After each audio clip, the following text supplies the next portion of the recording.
Se um carvalho de 30 metros tivesse a mente de um ser humano, ele cresceria apenas 3 metros. É verdade. Porque ele ia pensar, não, já tá bom com 3 metros, nunca iria até 30. Eles começaram a falar, você tem que crescer o máximo que você puder crescer. Cada pessoa tem um termostato. Você pega o Jorge Paulo Lemann, o termostato dele tá alinhado pra bilhões. Sim. Se esse cara, de repente, ele perdesse tudo e ficasse só com 50 milhões, ele ia julgar um fracasso total. Sim. Eu não sei quem foi o primeiro, mas eu vi esse conceito primeiro, foi com o T. Harv Eker. E ele fala que tudo começa no pensamento. Até quando você fez o post pra divulgar o podcast, você falou, as coisas vão acontecer 2 vezes. A primeira na cabeça e depois no mundo real. E de fato, e ele fala que muita gente tem resultados ruins com o dinheiro porque tem pensamentos e crenças nocivas quanto ao dinheiro. E ele fala que grande parte dessas crenças, elas foram estabelecidas através de 3 coisas. Uma programação verbal, então aquilo que você ouvia as pessoas falando sobre dinheiro, e raramente você tem contato com pessoas ricas que entendem o jogo do dinheiro. Geralmente você tem contato com o pessoal que tá ali na classe média ou mais baixo do que isso, então geralmente o pessoal usa o dinheiro, aprendeu a usar, mas nunca estudou direito sobre como ele funciona. Então não costumam ser opiniões muito positivas. Além disso, você tem os exemplos, que é o segundo ponto. E qual que é o exemplo tradicional? Principalmente aqui no Brasil. Saiu uma estatística do Conselho Nacional do Comércio, CNC, ou Confederação Nacional do Comércio, não lembro agora, mas falando que 70% das famílias brasileiras estão endividadas. Então, por mais que, vamos supor que a prática verbal fosse positiva quanto a dinheiro, no exemplo, o normal no Brasil, ou pelo menos o comum, né, não deveria ser o normal, é as pessoas estarem endividadas. E o último ponto é uma experiência específica com grande carga emocional. Ele dá exemplos no livro, ele dá exemplo da mulher dele, que sempre que pedia dinheiro. Eu lembro que uma vez, tem tempo já, mas saiu na Record, uma entrevista com um cara que ganhou um prêmio da loteria gigantesco, antes do Plano Real também. E o cara, ele gastou tudo. Uma parte a inflação pegou, né? Inflação muito grande naquela época, mas ele contando a história dele, ele saía e pagava a conta pra todo mundo no restaurante.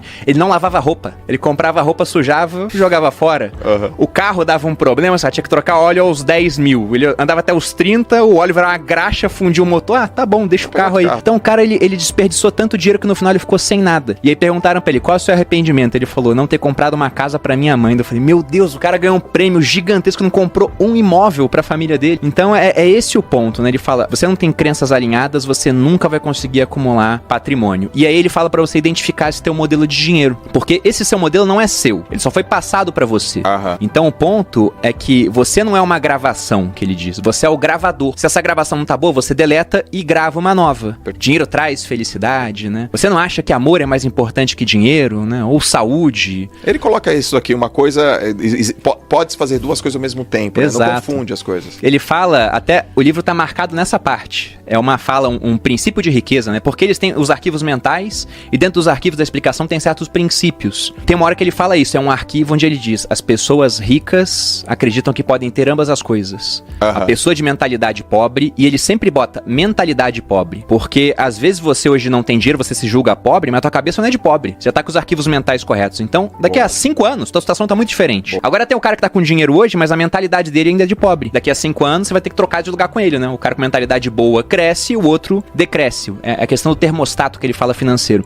Mas o que ele diz é, quem tem mentalidade pobre julga que ou é uma coisa ou outra. Então isso de ou amor ou dinheiro, ou saúde ou dinheiro, o que ele fala é a mesma coisa que perguntar o que é mais importante, ter o braço direito ou tua perna esquerda. Ambos são importantes, você tem que abrir mão de um.